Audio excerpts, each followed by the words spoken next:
Hey guys, welcome in. I have a super fun video for you today where I'm going to go through and rank how difficult different piano techniques are. As someone who has learned, played, performed practically all of these techniques before, I thought it'd be really interesting to make a tier list and tell you which one of them aren't too bad, which ones are kind of hard, which ones are a little scary, which ones are terrifying, and at the very top, which ones will just literally kill you. I mean, not literally, I'm still alive, but you know what I mean. The really, really hard stuff at the top, easier techniques at the bottom. And we're going to go ahead and jump right in here with legato. Now, I want to use this one first as an example of, yes, I understand that every one of these techniques under certain contexts could be really difficult. However, in general, compared to the other things on this list, legato isn't too bad. I could almost say okay. I'm going to put it in the okay category because there are a lot of instances in music where you have to do kind of complicated legato, holding multiple notes. But all in all, legato is not too scary. Let's move on. Now up next we have staccato, and I went ahead and broke staccato into two different techniques because there is what we call arm or wrist staccato, where you're using your whole arm to kind of create the staccato. And there's also finger staccato. So as far as arm staccato is concerned, I think it's one of the easiest things that we do on the piano. I think it's one of the basic ways you should approach the piano. How do you play a chord and just let go of it in a relaxed way? So not saying, again, you can find an instance of arm staccato going extremely fast and it would be a hard technique.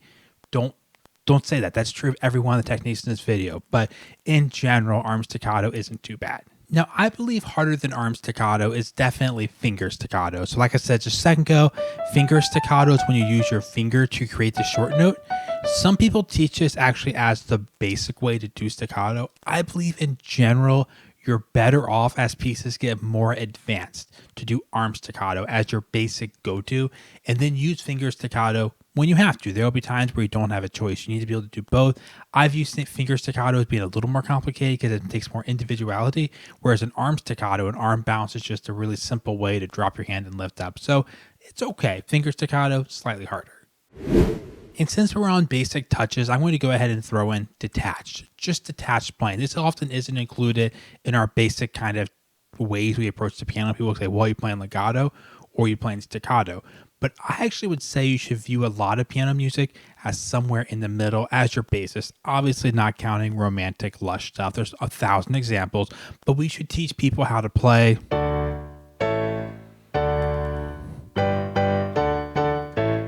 this just basic approach that isn't overly connected, but it's also not staccato. I'm not trying to play those chords short. I'm just kind of playing.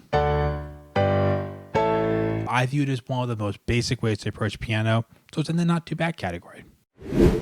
Up next, we have double thirds, and I think double thirds are terrifying. They are significantly harder than anything we've talked about so far.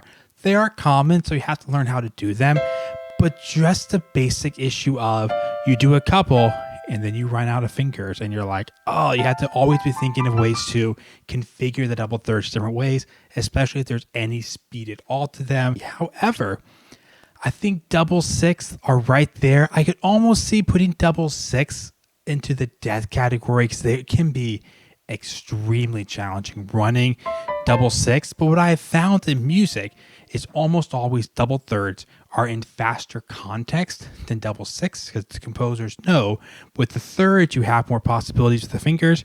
With the sixth, you're kind of stuck with the bounce. You could kind of oscillate something like that, but you run out of fingers really fast. It's kind of like moving octaves. You don't have a lot of fingering options, whereas the thirds, composers are like, ooh, you can do stuff and switch and go really fast. So I'm going to put them both into the terrifying category. If I saw a piece with a bunch of double sixths or double thirds, I'm not just immediately like, ugh, but they are pretty scary, especially if they have any speed at all behind them.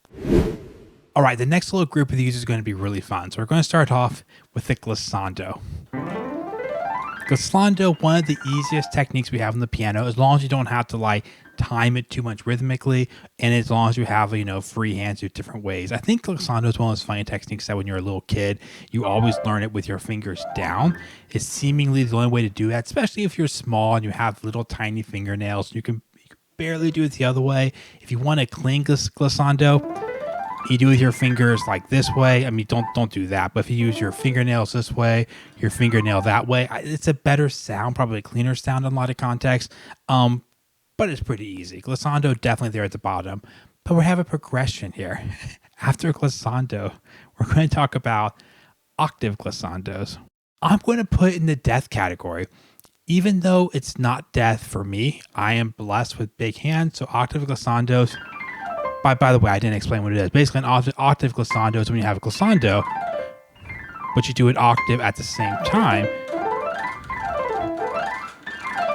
But out of respect for all my small hand friends, which it's just literally impossible. Like, this is just an impossible technique. If a piece has an octave glissando, they have to either jump up somehow with their other hand and do it. And if they don't have that option, it's just kind of off the table. So out of respect for my small-handed friends, I'm going to put octave glissando in the death category, even though if you have a wide or broad hand, you're able to do it. Another thing I see lots of people with average hands do is average hand. I didn't mean it that way, but what lots of people have to do with octave glissandos is slide with their thumb this way. Okay, up next here, I have simply scales. I'm actually going to put scales in a little scary, and I'm going to tell you why. We have this kind of thing from, I think, a lot of young children playing pieces that are very simple, and they go up and down scales, and we're like, oh, scales are easy. But when you really get right down to it, depending on the way the scale is used, especially if there's just a bunch of bare naked scales you have to be clean and pristine on, like Mozart, scales are frustrating because they're much harder to do than something impressive and romantic and chordal and bangy and rah, rah, rah. But being like nice and clean on a scale is actually way more challenging. So I'm not saying it's like terrifying or death, but if I saw a piece with a bunch of legato, finger staccato, arm staccato, detached notes, glissandos, I would be like, whatever. I'd honestly say scales, even though it's one of those things that people do scales from like sometimes less than one a piano, they're like, oh, it's not hard. They're still a little scary. Now, along that same vein, I almost want to put arpeggios in terrifying because arpeggios are definitely more scary than scales. Hands down more scary than scales. If I had 6 categories, arpeggios would be in my third from the top, 6. And scales would be in my third from the bottom. Since I don't have access to that, I definitely can't put arpeggios in the same category as double thirds and 6 because they're not that scary. But they're frustrating. Arpeggios are harder because you're moving much quicker up and down the piano, whereas a scale, you have more time to do the crossovers. Arpeggios, you do 3 notes or maybe 4, and you immediately have to get to the next octave and the next octave. Okay, let's take a minute and look at some ornamentation. First up here, maybe the easiest ornamentation is a grace note. Let's actually put it in, let's put it in not too bad. I think grace notes, just single grace notes, are pretty simple if you have. I would say harder than that are trills. Now, trills are kind of interesting because interpreting the trill could be harder than playing the trill. Once again, for the 1,000th time, if the right context, trills can be extremely demanding, which we'll get to one of those contexts in a second. But just in general, yes, there are moments trills are really hard. The harder thing I think that people get wrong with trills is like, should you do an unmeasured trill? So, for example, a trill without rhythm, like a measured trill, like should you start on the upper note, the lower note? You know what? I take it back. Let's put trills in. I'm right on the line. They're okay. Let's leave them in okay. We got some scary techniques coming up, but I could almost see them being a little scary just because the interpretation factor of the trills. We're going to go ahead and jump right to a double trill. And I would say double trills go right from okay to a little scary, kind of on that line, right to terrifying. So what a double trill would be, you have a trill, you have another trill. Now you could have a double trill where they were in separate hands. I don't think that's that terrifying, but when it's in one hand, it really depends on the context. There are times like this, or it wouldn't be that bad when you're able to group fingers next to each other like this. So I'm using 1-4. This is just random technique in the middle of the video, but 1-4, going to these 2 fingers here, that actually makes it not too bad. But when you get something like white keys to white keys, you can't really do that well anymore. You can kind of do this. It kind of works. I actually might still slightly prefer that. So I would say double trills kind of take it from just okay, whatever. It's a trill. Trills aren't that bad. You just roll this way, and I'm going to put them all the way to the terrifying category. Also in the terrifying category are 5/4 trills. What I mean by that is ones that use your pinky and your ring finger, your 5 finger and your 4 finger. Pieces that, like for example, the last Beethoven sonata, that require you to trill, also like La Campanella, trill on these 2 fingers while you're playing some melody with your thumb or holding notes with your thumb and other fingers. Basically, the composers are being big jerks, and they say, hey, trill and do this, but do it in this way. So you have to trill on your bad fingers. That's really hard. This is another one where for some people, this is almost death. This is another one where for me, I could almost drop it down to just a little scary. Once again, I have very big hands. So if I was to play that last movement of Beethoven, the last Beethoven sonata, I can trill on middle finger by finger. I feel like I'm always going to accidentally do a gang sign or something. I know literally 0 gang signs, I promise. 5/3, and I can still reach octaves. It's not ideal. I mean, you could even trill like 3/4 and then reach with these fingers. But if you're stuck with 4/5, it is really, really hard. I just realized I forgot to do Mordents for some reason. I don't know how I forgot that, but a Mordent would be right beside a trill, kind of in the same category. They're actually slightly easier than a trill. There's much easier squeeze in there. So, okay, so Mordents aside, we have turns. Turns are basically trills and Mordents put together. Or, so instead of this or this, you get something like, and I actually think turns are easier than trills because you don't have the doubling up of 2 notes. Often they're not that bad. You just, or, now there is, once again, just like trills, there's the interpretation factors of it, right? Where you're like, okay, so I'm starting from the note of, or I should start from the note above, but then I'm in this area, so I'm going to do the note above, but I already had that G played and I'm moving upwards to this note. So since the G was already depressed, not depressed like sits in its room all day, but depressed as in like pushed down, I'm not going to start from the upper note. There's a lot of factors. So I would say just interpretation wise, like it's easy to get it wrong, but to actually do it, it's not that bad.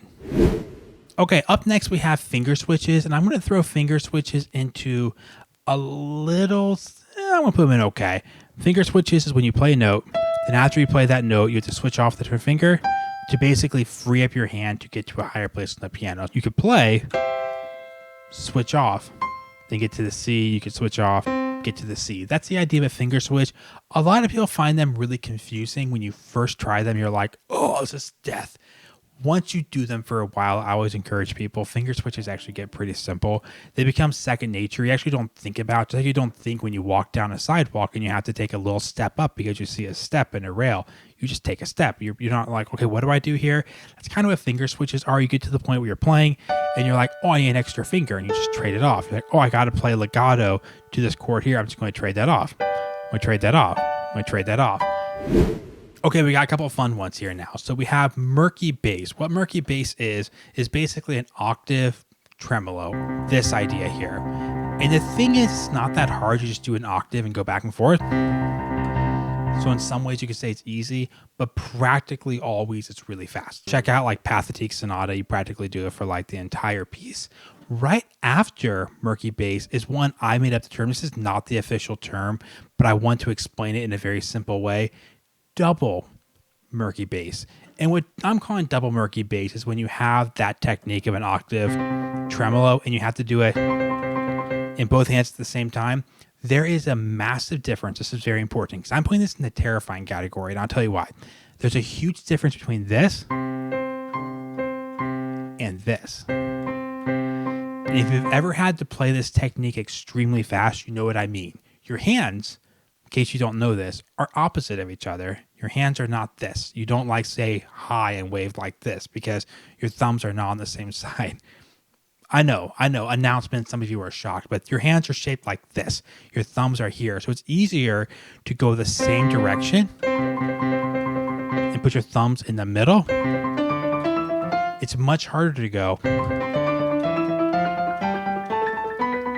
So that technique, if it's done really fast, and sometimes it's done extremely fast, just like the murky bass is, I think it's actually pretty terrifying. However, interestingly enough, a much more impressive sounding technique that I want to tell you about, but much easier, is oscillating octaves. The Romantic composers did not keep a lot of this, and they kept this.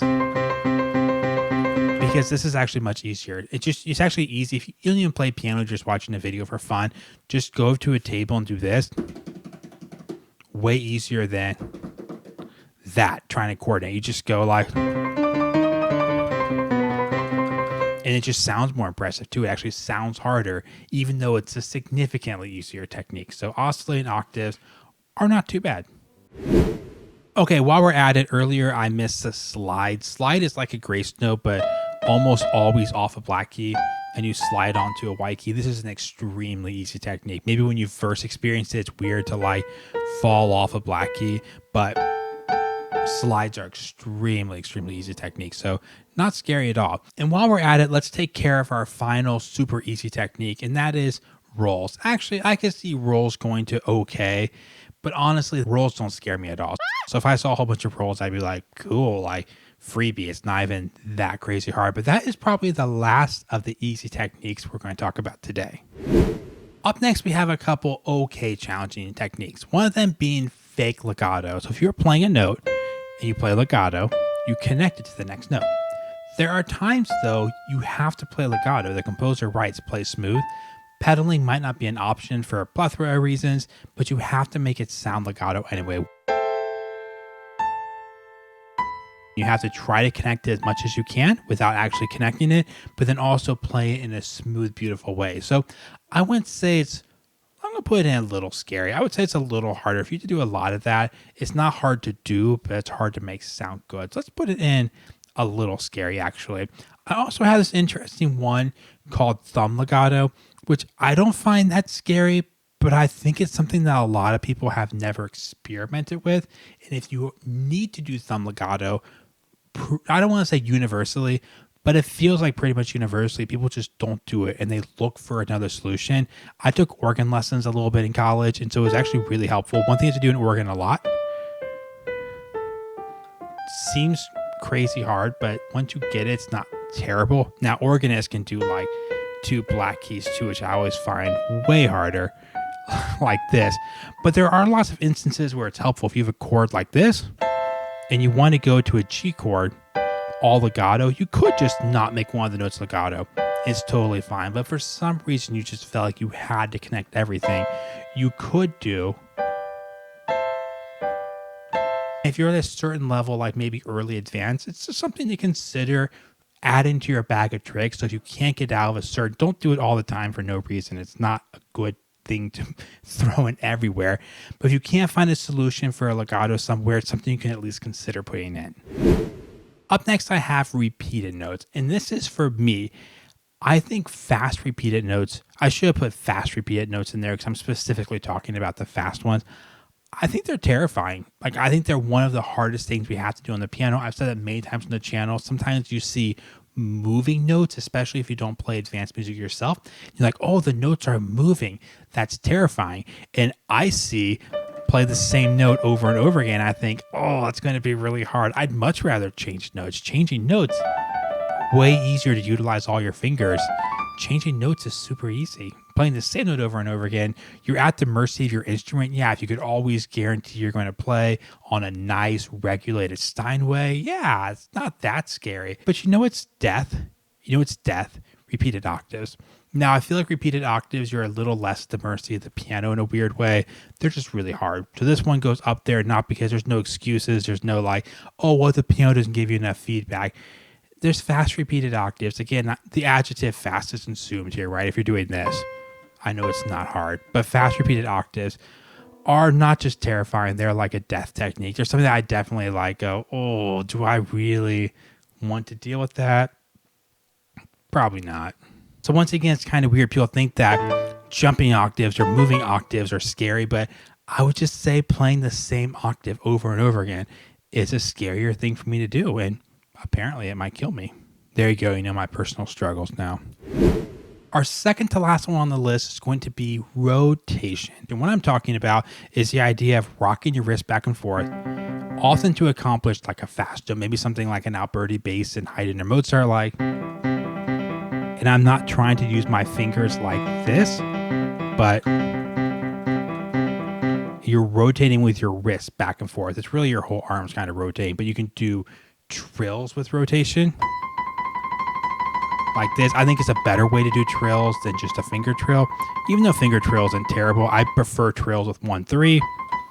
Use some rotation. It's easier to slow down, speed them back up. So I have found the rotation is something that stresses out a lot of people because some people only do fingers for a long time, or maybe they only do arms, but never really think about the fact their wrist can move this way as well. So it's a big catch-all category, but rotation is a little scary. Now, before I tell you the last one, if you found this video fun, helpful, entertaining, or hopefully all the above somewhat, please take a second, share with a friend, leave a comment down below. All these things are things that tell YouTube, hey, people like this video, and YouTube shows it to a lot more people and helps the channel grow a lot quicker. I would super, super appreciate it.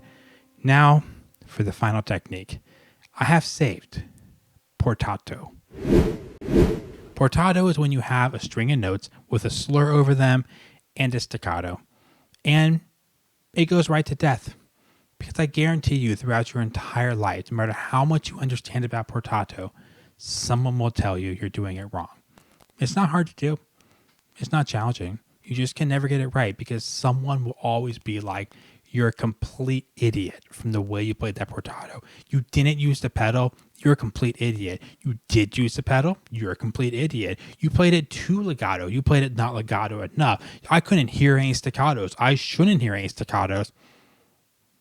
You'll never make anyone happy. When you see Portato, do a little research to make yourself happy.